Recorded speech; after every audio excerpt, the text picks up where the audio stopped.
O să gust și eu aceste bombonele și cu ochii închiși facem un tren. Așa. Și să vedem cine... Și să vedem ce notă le dă. Ok. E verde. Nu știu dacă se vede. Da.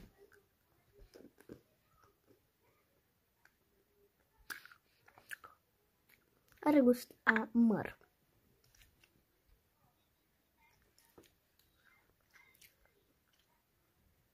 Zece din 10.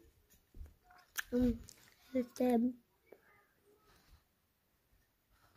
foarte bună. Acum o să le amestec.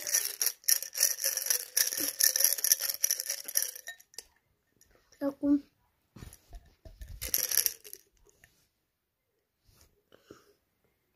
ok.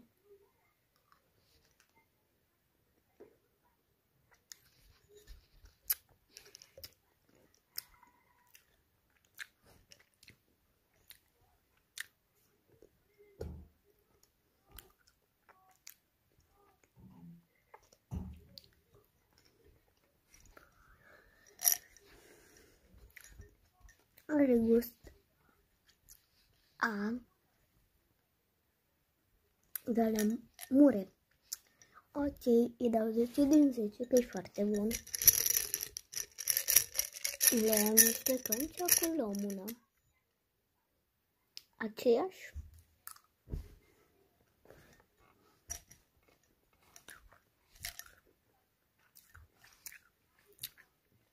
Tot 10 din 10, că e aceeași.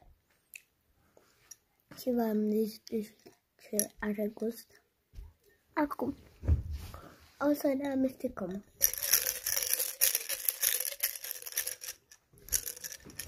Ok.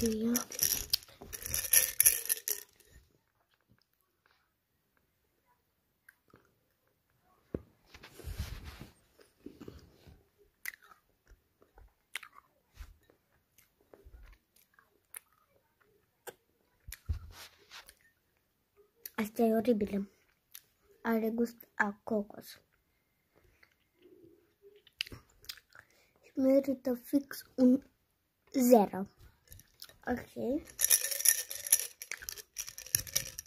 Am puțin să duci timpul. Portocala. Am niște chipul. Ok.